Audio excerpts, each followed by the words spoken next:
तो अब मैं ना आपके सामने प्रस्तुत करूंगा कि स्पेशली हमारी आर्य संस्कृति में, सनातन संस्कृति में, हिंदू संस्कृति में, भारतीय संस्कृति में, आर्य और द्रविड़ संस्कृति में, जो भी नाम लेना है ले लीजिए। देखो, मैं किसी एक को पकड़ के नहीं बैठता, है ना। ये तो मनुष्य की संस्कृति है, और हमारी संस्कृति सबसे अवेयर और इनलाइटेंड मनुष्यों की संस्कृति है, हमेशा याद रखें इस बात को। तो यहाँ ये सेलिब्रेशंस क्यों होते हैं पता है? ये देखो, ये सेलिब्रेशंस आपको सीजनल इन्फेक्शन से, सीजनल, जिसे कहते हैं हेल्थ डिसऑर्डर से बचाते हैं। अब ये क्या कहते हैं मैंने, सेलिब्रेशन सीजनल डिसऑर्डर्स, एलर्जीज, उनसे बचाते हैं। कैसे, मैं बताता हूँ। अब ध्यान से सुनिए। मैं काफी सारे, जिसे कहते हैं आध्यात्मिक चीजों का पठन करता हूँ। हर धर्म ग्रंथ को as a scientific tool use करता हूँ, देखता हूँ। साथ में मैंने एनएलपी, धन्यवाद मेरे गुरुओं का, मीनू जोशी मैम का, राम वर्मा सर का, रिचर्ड बैंडलर का, जिनकी कई सारी किताबें मैंने पढ़ी, जपनीत आनंद मैम का, जिनसे मैंने ये सीखा। तो वहां पे भी यही बताया जाता है कि मन को ट्रेनिंग देनी चाहिए कि क्या आप एंजॉय कर रहे हो और क्या नहीं कर रहे हो। ओके, मन जिस चीज को एंजॉय करता है उससे मन, आपके शरीर को कभी तकलीफ नहीं होती। लिख लीजिएगा शब्द को। एनएलपी का ये बेसिक रूल है। एनएलपी जो कई बार हम सिखाते हैं, आजकल तो शायद नहीं हो रहा है हमसे, क्षमा करें। तो कई सारे लोगों की मदद नहीं कर पा रहे हैं हम, बट वक्त का पहिया है, घूमता रहता है, तो प्रायोरिटीज बदलती रहती है ना। तो आपका मन जिस चीज को एंजॉय करता है, ध्यान से सुनना, आपका मन जिस चीज को एंजॉय करता है, थरोली एंजॉय करता है, वह चीज आपको शारीरिक कष्ट नहीं दे सकती है। अब इसके कुछ अपवाद है, उसके बारे में शायद मैं आज ना बात करूं, बट इसके कुछ एग्जाम्पल और प्रमाणों की बात करते हैं। Example, how many of you celebrated Kojagiri Purnima few days back? Show of hands. क्या आपने कोजागिरी पूर्णिमा सेलिब्रेट की? तो ऐसा कोई है जिसने शाम के 6 बजे कोजागिरी सेलिब्रेट किया? ऐसा कोई है यहाँ पे? नहीं, नहीं। अब ध्यान से सुनिए, फेस्टिवल क्या होता है, और ये बेसिक चीजों को भी समझना बहुत जरूरी है, बहुत जरूरी है। अभी मैं तो थोड़ा सा विरक्त प्रवृत्ति का हूँ, तो मैं इनसे दूर रहता हूँ, और इसके बेसिक्स जानता हूँ, तो बेसिक्स जो साइंस है उसका पूरा उपयोग करता हूँ। अब साइंस क्या है, कोजागिरी पूर्णिमा जो आती है ना, तो एक बॉर्डर लाइन पे आती है कि बरसातें जाने वाली है, ठंडी आने वाली है। और ध्यान से सुनिए, आप ना यार दोस्तों के साथ हो, परिवार के साथ हो, अपनों के साथ हो, यस, दूध गर्म हो रहा है और आप देर रात्रि तक जाग रहे हो। कई सारे महाशय महाभाग, इवन गृहिणियां, महिलाएं, बच्चे, तो हल्के हल्के कपड़ों में बिना स्वेटर वेटर के भी 12 बजे तक मस्त एंजॉय करते हैं, हाँ या ना।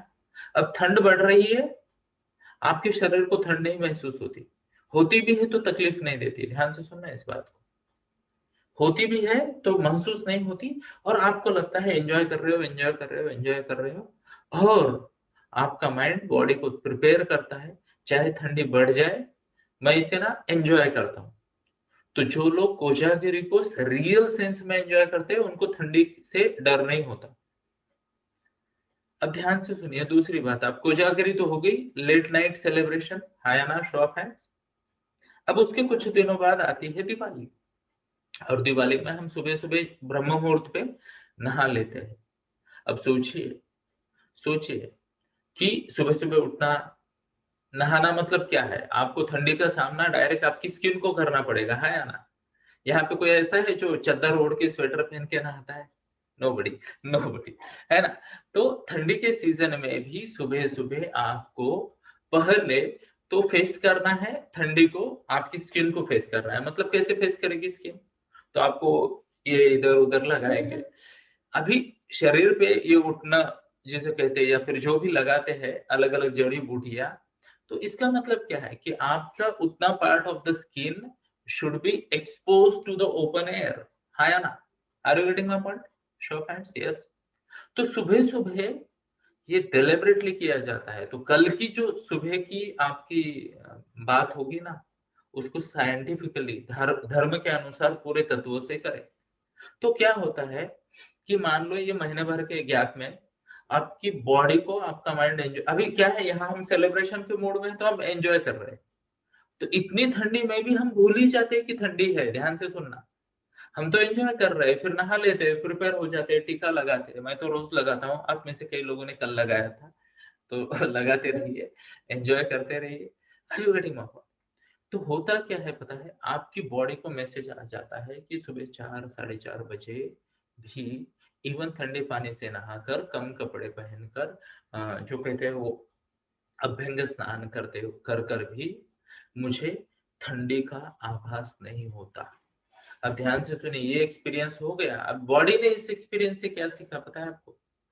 बॉडी ने इस एक्सपीरियंस से सीखा कि आई एम गुड इनफ, मेरे natural resources are good enough to face this kind of cold. तो बॉडी आपकी मेंटली प्रिपेयर्ड हो जाती है, और इसकी वजह से आने वाले समय में आप ठंडी को आसानी से मुकाबला कर सकते हो। अभी आपका और मेरा जीवन बदला है, ध्यान से सुनिए, बट आज भी भारतवर्ष में करोड़ों ऐसे इंसान हैं जिनको रात्रि में खेती में पानी देना जाना पड़ता है या ना? Are you getting my point? सुबह सुबह खेती में काम करना पड़ता है, या फिर खुले में, है ना? Are you getting my point? तो वो लोग, आप अगर गांव में ठीक से देखोगे ना, तो वो लोग बोलते ये तो ठीक है, पिछले साल इससे ज्यादा थी, हर बार वही डायलॉग मारते हो। या फिर कुछ लोग उल्टा डायलॉग मारते हैं, अरे इस बार ठंडी थोड़ी ज्यादा है, आजकल ना हर साल ठंडी बढ़ रही है। दोनों वाले डायलॉग, बट वो खुश है। ध्यान से सुनना, उनकी बॉडी को कोई ठंडी तकलीफ नहीं दे पाती और उनको कोई एलर्जीज नहीं होती। Are you getting my point? Show of hands अगर आप ये सेलिब्रेट कर पा रहे हैं, समझ पा रहे हो सेलिब्रेशंस। दूसरा पार्ट, ऐसा ही एक त्योहार आता है गर्मी बढ़ने से थोड़ा पहले। Do you know how many of you can name the festival गर्मी बढ़ने से पहले, जो हमें सिखाता है गर्मी को एंजॉय करना, है ना? तो Holi, wow, thank you, appreciate. अब वहां पे क्या होता है पता है आपको? होली जलाई जाती है, और जब अगर आप पुराने जमाने में देखो, हमारे बचपन के वक्त तो बड़ी बड़ी होली जलती थी, और आपको ना ध्यान से सुनना, पूजा वूजा नजदीक जाके पूजा करनी है और चक्कर मारने हैं, और आजू बाजू में इतना सेलिब्रेशन हो रहा है कि आप ना बोलते हो मजा आ रहा है। अभी इधर उधर ना ऐसे वो गर्मी महसूस होती है, बट फिर भी आपका मन किस मूड में है? ध्यान से सुनना, आपका मन इस मूड में है कि यार हम तो एंजॉय कर रहे हैं। वाह, बाजू में कोई तो, यानी हिंदू संस्कृति में यार ये जो थाली होती है ना पूजा की, ये बहुत बड़ी दिव्य शक्ति है। ध्यान से सुनना, जब दिए लगते हैं, और स्पेशली घर की महिला या महिलाएं जब वो थाली लेके पूजा करते रहती है, घूमते रहती है ना, तो प्रसन्नता के भाव आते हैं। नेचर में, सराउंडिंग में, एनवायरनमेंट में एक प्रसन्न वातावरण आता है। तो जब हम उसको ना, अब पुराने जमाने में ये भी चीजें थी, कम से कम 11 राउंड मारने पड़ेंगे। ध्यान से सुनना, तो आप 11 राउंड मार रहे हो बड़ी सी होलिका को, और एंजॉय भी कर रहे हो, और आपकी बॉडी को ना ये गर्म लग रहा है, बहुत गर्म लग रहा है। कभी कभी ऐसे यानी अनबियरेबल होगा नॉर्मल सिचुएशन में, बट वहां पे इंसान बियर करता है। हर यू गेटिंग? अब उसके बाद ना भगवान होली अपनी शुरू कर देते हैं। फिर आने वाले 3-4 महीने ना धरती और वातावरण तप्त हो जाता है, बट एक किसान की बॉडी को, एक किसान की स्किन को प्रोग्रामिंग हो जाती है कि ये तो मैं एंजॉय कर सकता हूँ यार। Are you getting my point?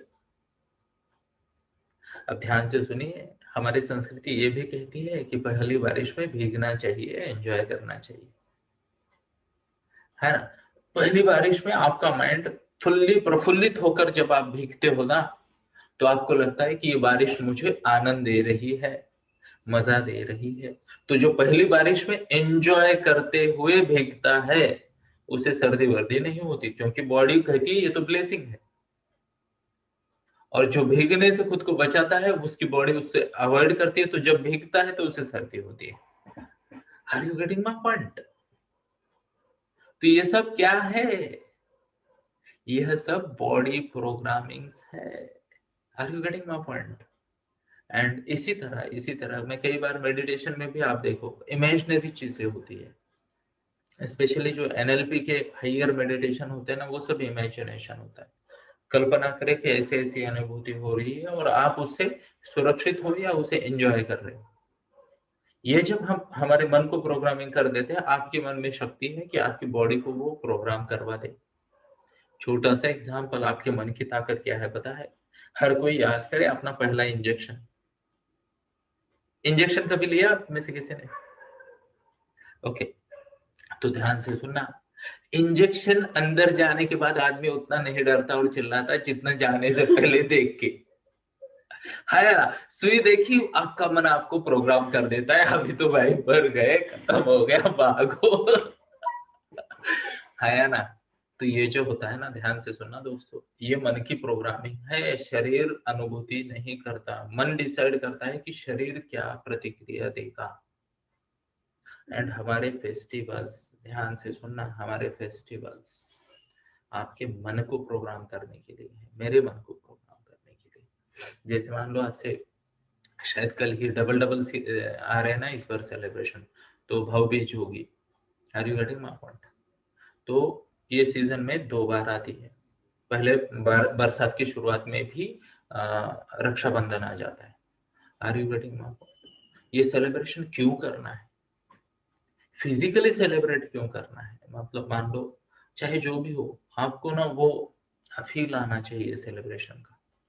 ये आपके रिश्तों को दृढ़ बनाता है। ध्यान से सुनना, क्योंकि जब आप ये सेलिब्रेट करते हो तो आपके मन में वो उत्कट भावना प्रकट हो जाती है, प्यार की, केयर की।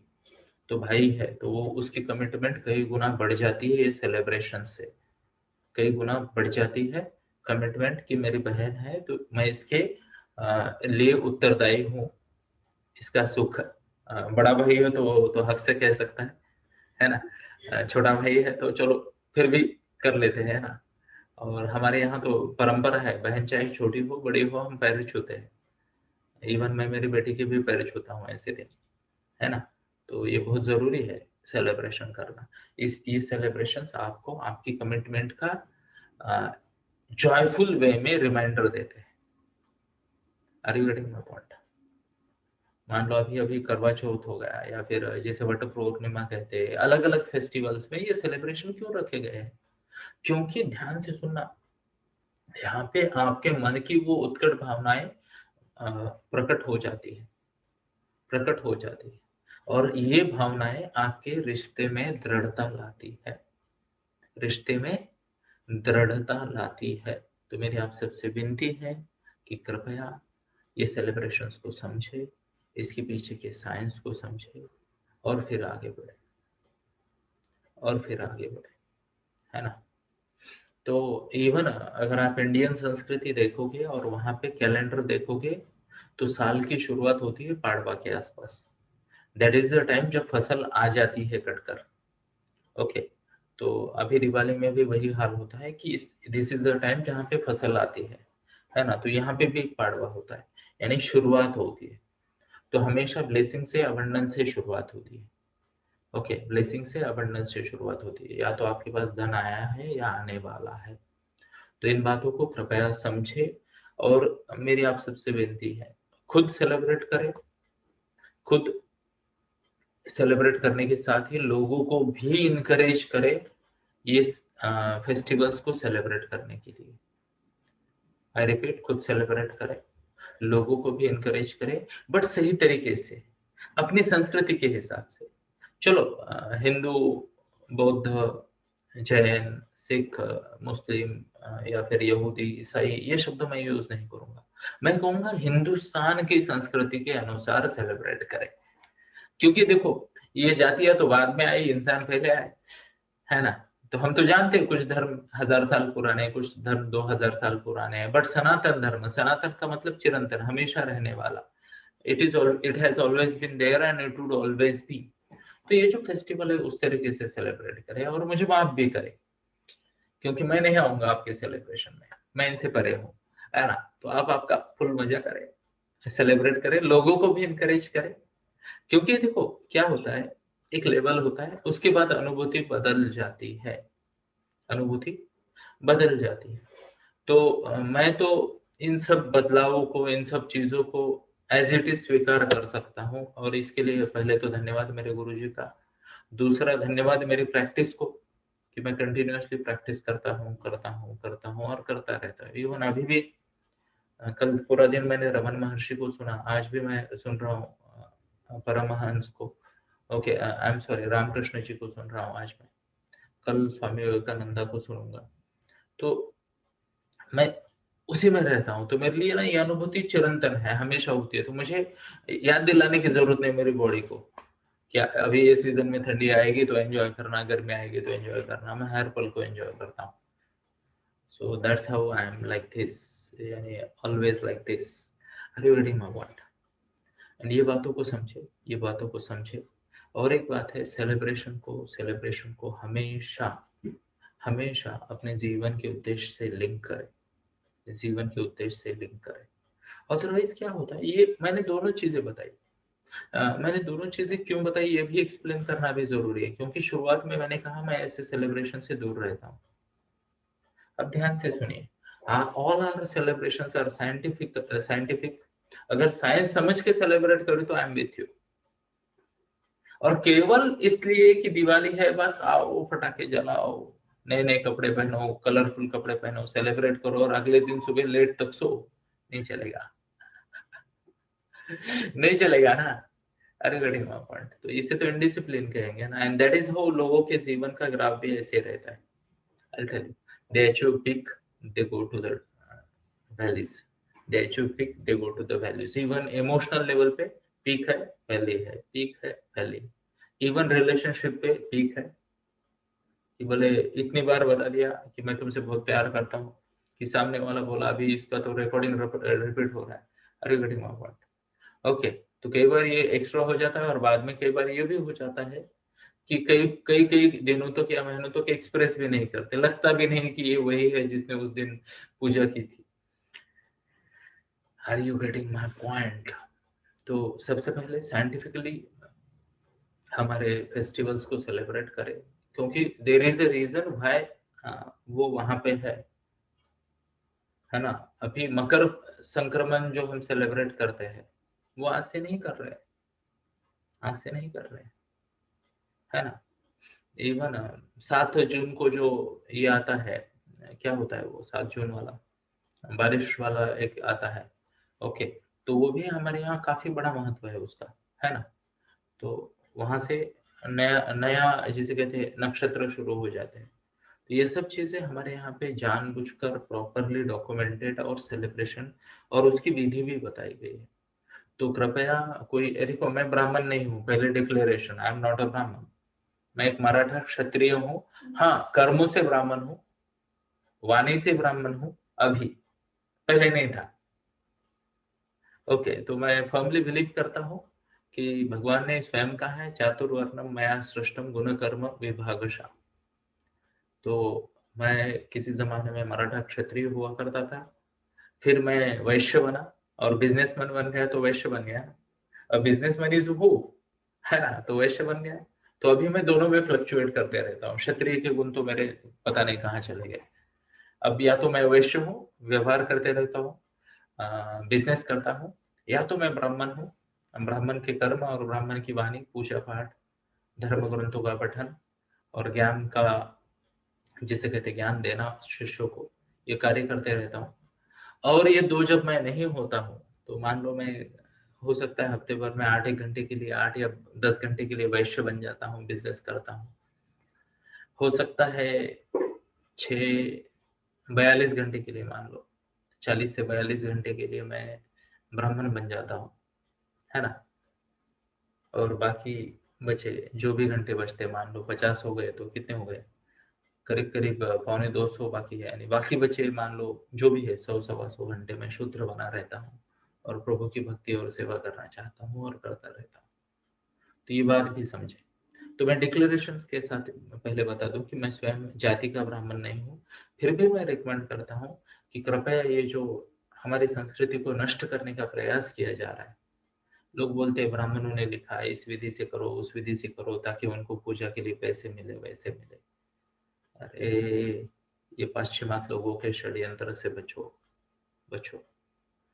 ब्राह्मण ही वो है जिन्होंने हमारी संस्कृति को और हमारे सनातन ज्ञान को बचा के रखा है, बचा के रखा है। तो कृपया इनको ना 10-15 रुपए की या फिर कुछ 100 रुपए पाने की कोशिश ना समझे, कोशिश ना समझे। दूसरी बात ये भी है कि यहाँ पे कोई गर्व से फूले भी नहीं, क्योंकि उनमें पात्रता थी, उन्होंने ये ज्ञान को संवर्धन किया है या ना, कर सकते थे इसलिए किया ना। Are you getting my point? तो क्षत्रियों ने मुगलों के इतने बड़े बड़े अटैक्स में भी, मान लो महाराणा प्रताप जी है नॉर्थ में, या फिर यहाँ पे हमारे यहाँ पे छत्रपति शिवाजी महाराज और पेशवास थे, उन्होंने प्रोटेक्ट किया। मुगलों के राज्य में भी हिंदू संस्कृति को, नीचे कृष्ण देव राय थे, मौर्य थे, है ना, तो कई सारे लोगों ने ये किया। तो जिसमें क्षमता है वो करता है, बट कृपया इन चीजों से दूर रहे, कृपया इन चीजों से दूर रहे। हाँ, आपको नहीं देने किसी ब्राह्मण को पैसे ना दो, बट विधि समझो और खुद करो। दिक्कत क्या है? क्योंकि भगवान ने कहा हम में से हर कोई ब्राह्मण है, हम में से हर कोई वैश्य है। इवन छोटा बच्चा भी वैश्य बन जाता है जब ना वो चॉकलेट के लिए बार्गेनिंग करता है, वो बहुत अच्छा बिजनेसमैन बन जाता है कुछ क्षणों के लिए, है ना। अरे वेटिंग पॉइंट। और वो माँ का भगवान बन जाता है जब माँ उसकी सेवा करने लगती है और माँ शूद्र हो जाती है ना। और जब वो माँ से प्यार प्राप्त करता है तब माँ ब्रह्म बन जाती है। अमेजिंग है दोस्तों, हमारी संस्कृति अमेजिंग है, इसे समझे, इसे समझे। और इवन कई सारी बातें मैं भी एक्सप्लेन नहीं कर पाता कि ये क्यों है, तो इसे हमारे मन का अज्ञान समझे और समझने के लिए समय दे खुद को। कुछ बातें होती है ना, एक्सप्लेन आज नहीं कर पाते। क्यों नहीं कर पाते? क्योंकि हमारे पास उतना ज्ञान नहीं है, प्रगल्भता नहीं है, बट धीरे धीरे समझेंगे उन चीजों को। तो मैं ये नहीं कहता कि सनातन धर्म की या हमारे पुराने धर्म की पूरी हिंदू संस्कृति की सब चीजें मुझे समझ में आ गई, बट कई सारी चीजें समझ में आ रही है। तो सेलिब्रेट करें, सेलिब्रेशन को जीवन का भाग बनाए। There is a reason why a particular celebration is on a particular event. वो उसी वक्त क्यों आता है, उसका एक रीजन है, रीजन है।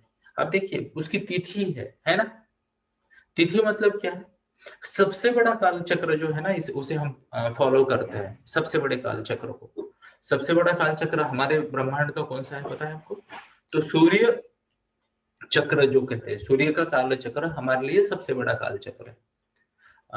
अभी ध्यान से सुनिए, गणनाएं कैसे होती थी, गणनाएं कैसे होती है। तो 12 साल का एक तप होता है। ओके, तो 12 साल में ना गुरु ग्रह की एक पूरी चक्कर हो जाती है सूरज को। ध्यान से सुनना मेरी बात को। और गुरु का अलग अलग इन्फ्लुएंस आता है पृथ्वी पे, तो वो तप होता है, तप। फिर साल भर की गति जो होती है पृथ्वी की, सूर्य को चक्कर करने की गति होती है, तो वो भी काल चक्र है। उसके बाद चंद्र और पृथ्वी की जो गति है 28 दिन की होती है। तो महीना जो है ना, ध्यान से सुनना, 28 दिन का होता है। ओके, चंद्र की। और जियो और एयरटेल के रिचार्ज का भी 28 दिन का होता है। उनका कैलेंडर के अनुसार नहीं होता, पता नहीं वो क्या करते हैं, ऐसी जगह पे फॉलो करते हैं शायद, है ना। फिर उसके बाद और एक गति आती है, वो है पृथ्वी की गति। पृथ्वी की गति खुद के, तो एक दिन हम 24 घंटे वाली गति की बात करते हैं। फिर उसके बाद आता है प्रहर। क्या आता है? प्रहर। तो हर 3 घंटे की गति मानी जाती है, 3 घंटे का एक प्रहर माना जाता है। और ध्यान से सुनिए, जो इंसान ना अपने कार्यों को या अपने दिन को 3-3 घंटे के स्लैब में डिवाइड कर पाता है ना, वो हाईएस्ट लेवल ऑफ सक्सेस पा सकता है। अगर आप आपके दिन को 3-3 घंटे के सर्कल में डिवाइड करो। ओके, अब यहाँ पे मैं आपको बताता हूँ कि अगर मान लो 3-3 घंटे का आपका साइकिल है, जैसे मान लो सुबह का मेरा 4 से 7 का साइकिल होता है, 7 से 10 का। ओके, तो इस तरीके से कई सारे लोग ना 3 के पाढ़े से जाते हैं, 3 से 6, 6 से 9, 9 से 12, 12 से 3, है ना। तो ऐसे भी जाते हैं, आपकी मर्जी, आपका कन्वीनियंस है। अब मैं उठता 4 बजे हूँ तो मेरा 4 बजे से शुरू हो जाता है। ओके, तो कई बार आप मुझे ऑड टाइम पे देखोगे कि कई सारी एक्टिविटी करते हो, इट्स ओके, ऑड कुछ नहीं होता, वो अपनी अपनी बॉडी क्लॉक है। यस और यस। तो मैं आपको सजेस्ट करूंगा, अगर आप आपके दिन को, अभी यहाँ पे 18-19 लोग हैं, तो आप बहुत लकी हो कि आपको समझ सुनने को मिल रहा है, क्योंकि वीडियो उपलब्ध होंगे और वीडियो में इतना अंदर तक 48 मिनट अंदर तक कोई नहीं जाएगा, कोई नहीं जाएगा, है ना। तो ये आप बहुत लकी हो, 19 लोग जो भी आप हो। समझने का प्रयास करें, कृपया समझने का प्रयास करें कि ये 3 घंटे के क्लॉक को कैसे मैनेज करना है। तो हर 3 घंटे की शुरुआत में मान लो 6 बज गए और आपका शुरू हो रहा है 3 घंटे का क्लॉक, तो 15 मिनट का समय ले और 5 क्लब के रूल से ही जाए। 15 मिनट का समय ले, ओके, तो 5 मिनट का ध्यान करें,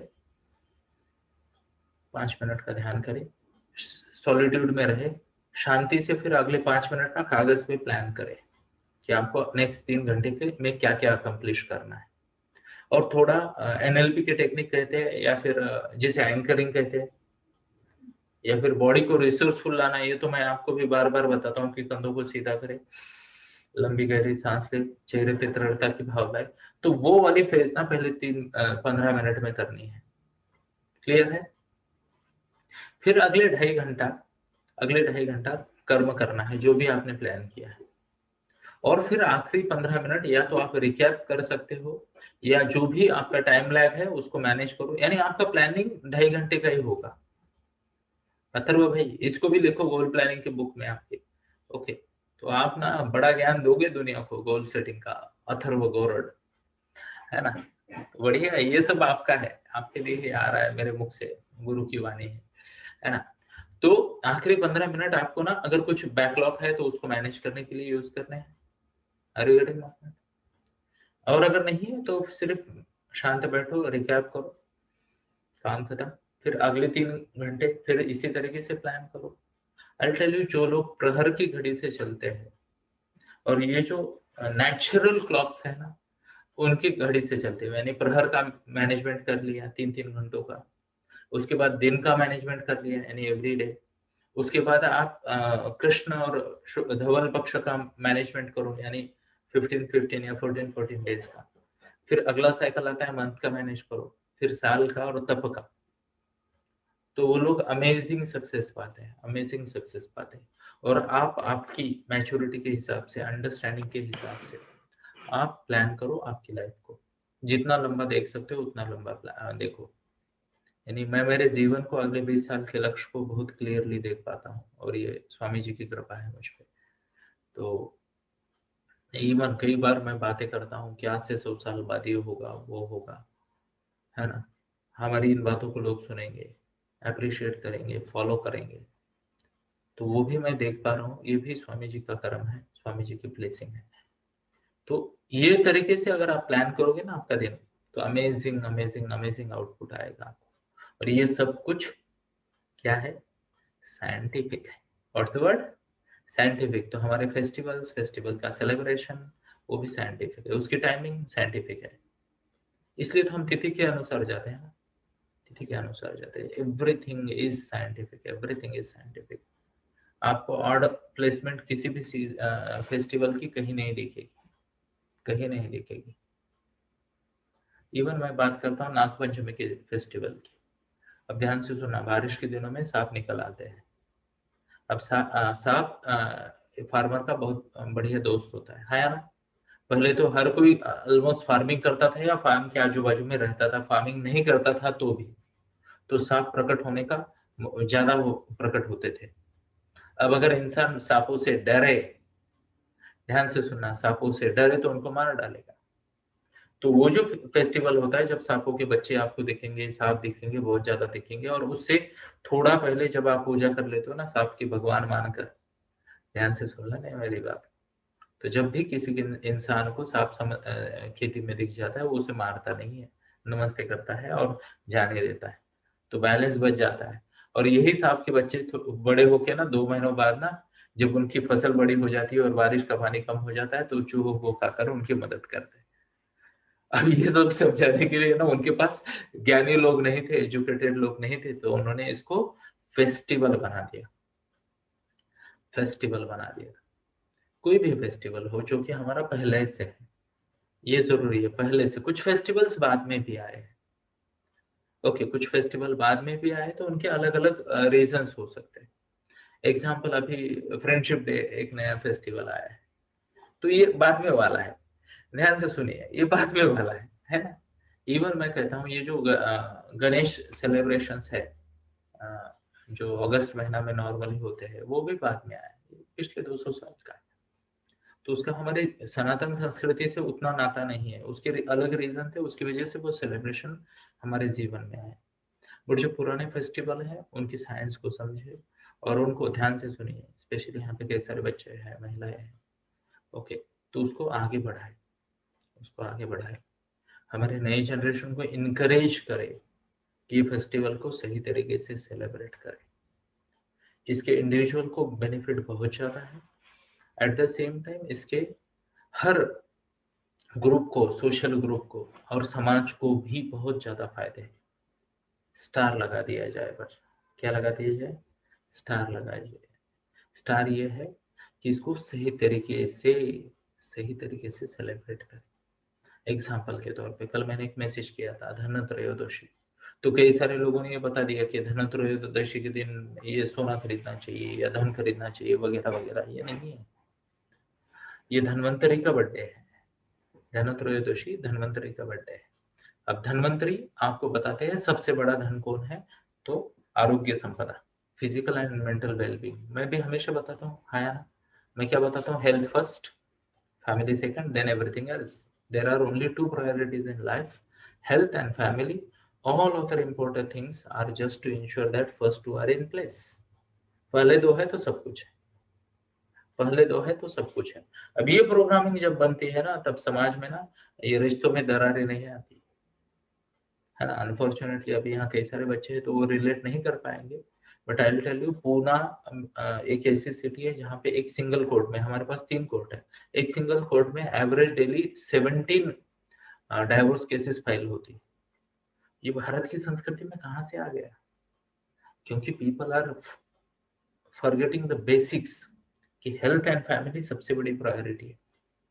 अरे वेरी नॉर्मल, जब ये प्रोग्रामिंग बन जाती है ना तो हम नाराज नहीं होते अपनों से, उसकी कमियों को इतना बड़ा नहीं बनाते कि वो हमारे बिछड़ने का कारण बन जाए, हम स्वीकार भाव में रहते हैं। आई होप आपको मजा आ रहा होगा, कुछ नया सीखने को मिल रहा है, कुछ अलग सीखने को मिल रहा है ना। तो इन बातों को कृपया आगे तक लेके जाइए, लोगों के साथ शेयर कीजिए। ये साइंस है, ये साइंस है, और मुझे क्षमा कीजिए, जब भी सेलिब्रेशन बड़ा होगा आप मुझे वहां से गायब पाओगे, है ना। तो I am not here to celebrate, I am here to celebrate life. हाँ, ये बात पक्की है, I am here to celebrate life. तो मैं हमेशा प्रसन्न रहता हूँ, हमेशा खुश रहता हूँ, एंड हमेशा ऐसे ही रहता हूँ, है ना। तो आई डोंट हैव, यानी जैसे कहते हैं ना, मैडम ने तो हम मेरे सब कलरफुल ड्रेसेस ऑलरेडी डोनेट हो चुके, तो मैडम ने कहा मेरी तरफ देख के, क्या पक्का है आप यही पहनोगे, मैं बोला पक्का है। हर दिन यही पहनोगे, बोला पक्का है ना। तो दिवाली को वो नेहरू शर्ट, ये वाला वो वाला, कुछ लंबा चौड़ा चूड़ीदार वगैरह, क्या पता नहीं क्या क्या होते हो, पहनोगे, मैं बोला नहीं पहनेंगे, तो हम दे दे, बोले दे दो। तो अभी मेरे पास ऑप्शन भी नहीं है, चॉइसेस भी नहीं है यार। अब ध्यान से सुनना दोस्तों, अबंडेंस की चॉइस करते हैं, रियल लाइफ में मैटर करती है उन चीजों की चॉइस करते हैं, सही इमोशन को चूज करते हैं। ध्यान से सुनना मेरी बात, सही इमोशंस को चूज करते हैं। आपका मन ना आपको क्षण में खुश कर सकता है, क्षण में सेटिस्फाइड कर सकता है, क्षण में ब्लेस्ड फील करवा सकता है, क्षण में ब्लिस फीलिंग दिलवा सकता है, क्षण में नाराज कर सकता है, क्षण में रुला सकता है, क्षण में क्रोधित कर सकता है। तो हम राइट इमोशंस को जिए, समझे और जिए। अरे वेरी पॉइंट, ये जो है ना, जिसे कहते हैं, तो ये मैसेज आ गया कुछ विचलित करने के लिए, चलो कोई बात नहीं, आगे बढ़ जाते हैं, है ना। तो राइट इमोशन को सेलिब्रेट करें, राइट रिलेशनशिप को सेलिब्रेट करें, राइट रिलेशनशिप को। और एक बार तो गुरुजी बता रहे थे, एंड किसी ने सवाल पूछा था, सवाल ये था कि कोई अपना अगर बहुत ज्यादा तकलीफ देने लगे तो क्या करे। सवाल तो जायज था, सवाल तो जायज था। तो गुरुजी ने कहा, अगर तुम्हें तकलीफ हो रही है तो वो अपना नहीं है, तो छोड़ दो, और अगर वो अपना है तो तकलीफ को स्वीकारो और उसको सुधारो। तो उसने कहा गुरुजी ये तो कोई क्या बात हुई, बोले ऐसा थोड़ी होता है। तो उन्होंने कहा go back to your birth time, जन्म से 3 साल तक तुमने माँ को कितनी तकलीफें दी है, माँ से सुनो, है ना, पसीने निकाल दिए उसके, है ना, और फिर भी उसने तुमसे प्यार किया। तो इससे ज्यादा तकलीफ तो कोई किसी को दे भी नहीं सकता बड़ा होने के बाद, because you have your privacy zones ना, सेपरेट टाइम मिल जाता है आपको आपका। बट माँ तो 24/7 सर्वेंट बन के, व्हाट्स द वर्ड, सर्वेंट बन के रहती है ना आपकी, है ना। अब कितने सारे बच्चे ऐसे देखे कि माँ खाना खाने बैठ जाती है और बच्चे को आ जाता है प्रोग्राम करने का मूड, है ना। तो ये देखो ऑलमोस्ट ऑल बच्चों ने ये किया है। तो गुरुजी की वाणी एकदम सच है, गुरुजी के वचन झूठे नहीं हो सकते। अगर वो आपका अपना है तो आपको तकलीफ नहीं होगी उसके बिहेवियर से, और अगर तकलीफ हो रही है तो it's time to introspect, it's time to introspect. और गुरुजी कहते हैं इंट्रोस्पेक्शन इस बात का करें कि कौन सी वो फीलिंग्स है, कौन से वो बाहरी जीवन के तत्व है, ध्यान से सुनना मेरी बात को, कौन से वो बाहरी जीवन के तत्व है जो आपके इस इंटरेक्शन को रिलेशन से बड़ा बना रहे हैं। Are you getting my point? Example के तौर पे मान लो बच्चे के हाथ से कोई गाड़ी खराब हो जाती है, ओके, तो फिर झापाझापी शुरू हो जाती है, ये उसको झापता है, वो उसको झापता है, ऐसे वैसे अलग अलग शब्द आ जाते हैं, अरे गेटिंग माय पॉइंट? और इससे क्या होता है, इससे होता यह है कि जब जैसे कहते हैं, तो वो रीजन रिलेशनशिप से बड़ा बन गया ना। Are you getting my point? एक नेगेटिव एनर्जी, बहुत बड़े लेवल की नेगेटिव एनर्जी उस रीजन ने ला के दी। तो गुरुजी कहते हैं सजग हो जाओ, सजग हो जाओ। अब इसमें दो तरह के पॉइंट्स भी गुरुजी ने बताया। पहला वाला पॉइंट है एक्सेप्ट करो, इग्नोर करो, एक्सेप्ट करो और इग्नोर करो। और अगर डेट्रीमेंटल कुछ हो, विनाशकारी अगर कुछ चीजें हो रिलेशनशिप में आ रही है, तो मदद करे उस व्यक्ति की और उसको सुधारने में मदद करे। ध्यान से सुनो, इंसान अच्छा या बुरा नहीं होता, इंसान की मनस्थिति या परिस्थिति उसको अच्छा या बुरा बना देती है। तो कई बार अगर कोई इंसान अच्छा नहीं है आपके जीवन में, ध्यान से सुनना, कई बार अगर कोई इंसान अच्छा नहीं है आपके जीवन में, तो और अगर वो सच में मैटर करता है तो डेफिनेटली आपको उसको सुधारने का प्रयास करना चाहिए। यहाँ पे और भी एक नियम बताया है गुरुजी ने, वो है समय का नियम। तो कुछ चीजें इरिवर्सिबल होती है, कुछ चीजें इरिवर्सिबल होती है। एग्जाम्पल के तौर पे मैं अभी 40+ हूँ एज में, ओके, तो I can not be a teenager now, and I cannot go back in time and repair a few of the things। कुछ irreversible हो गई है तो, है ना। तो ये भी समझे, ये भी समझे, कुछ निसर्ग के नियम होते हैं उनको चैलेंज ना करें, बट आदतें हैं, बिहेवियरल पैटर्न है, तो उनको डेफिनेटली आप ठीक कर सकते हो या स्वीकार कर सकते हो। तो अगर कोई आपका अपना है तो दो में से एक जिम्मेदारी लेनी है आपको, या तो स्वीकार करना है या कुछ, जिसे कहते हैं हिंदी में शब्द आएगा जुगाड़ करना है, कुछ स्ट्रेटजी यूज करो ताकि उसकी वो आदत सुधरे और रिलेशनशिप बेटर हो। कई सारे लोग ना फॉर नो रीजन चिड़चिड़ करते रहते हैं, गुस्सा करते रहते हैं, इधर उधर से, है ना, सबको यानी दुनिया को बताते रहते हैं कि मैं यहाँ हूँ, और कुछ नहीं, और कुछ नहीं। सब लोग कान में रुई डाल के उनको सुनते हैं, बट फिर भी उनको मदद की जरूरत है, उन्हें मदद की जरूरत है, तो आप उनकी मदद कीजिए, है ना।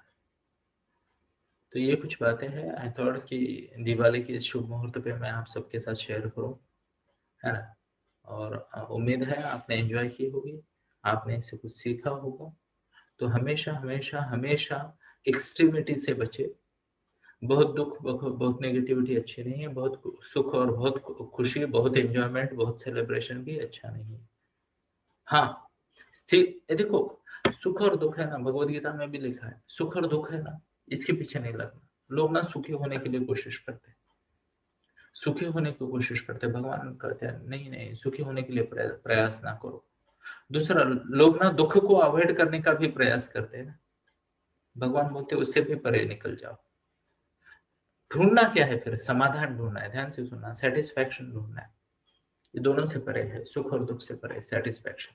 स्वीकार से आता है सेटिस्फैक्शन, छोड़ देने से यानी लेट गो से आता है सेटिस्फैक्शन, ग्रेटिट्यूड से आता है सेटिस्फैक्शन। तो तीनों शब्द बहुत इंपॉर्टेंट है, acceptance, let go and gratitude, बहुत जरूरी है। तो स्वीकार करें, क्या करें, स्वीकार करें, लेट गो करें और ग्रेटिट्यूड एक्सप्रेस करें और समाधान प्राप्त करने की कोशिश करें, खुशी नहीं। क्योंकि ध्यान से सुनना, हर वो चीज, अब मैं थोड़ी गहन बात कर रहा हूँ बट समझने में आसान है, तो आई एम श्योर जितने लोग स्क्रीन पे समझ पाएंगे। वेदा, आप कौन से स्टैंडर्ड में हो? बराबर है, आपका और मेरा अलग है पर सेम है ना? गुड। तो आई एम श्योर आप भी समझ पाओगे। तो आप छोटे हो, बाकी लोग 10वीं 12वीं और चेतना मैम तो स्कूल की लाइफ की स्कूल की स्टूडेंट है, तो हम सब स्टूडेंट हैं। तो आई एम श्योर आप इन बातों को समझ पाओगे। समाधान की खोज करनी, what's the word? Satisfaction, satisfaction, खुशी और सुख और दुख के पीछे नहीं भागना।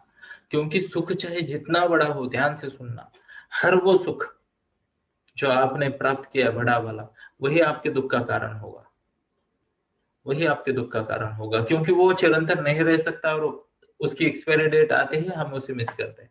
एग्जाम्पल दिवाली है, तो कई सारे लोग मिलने आ जाते हैं, हम खुश हो जाते हैं, लोग मिल रहे हैं, फिर सब लोग निकल जाते हैं, घर खाली हो जाता है, फिर बोलते हैं अरे सुना सुना लग रहा है ना? ये क्या है, ये क्या है? अरे बड़ी माँ पॉइंट। छुट्टियों को ज्यादा एंजॉय करने वाले स्कूल का पहला दिन एंजॉय नहीं कर पाते, है ना? तो समाधान ही रहे, छुट्टी आ गई तो स्वीकार करें, एंजॉय करें, यस काम खत्म। और स्कूल आ गई तो स्वीकार करें और एंजॉय करें, समाधान की खोज में निकलो, and that is where life would change. तो आई थिंक आज के लिए इतना ज्ञान काफी है। जय श्री कृष्णा, रुकते हैं यहाँ पे।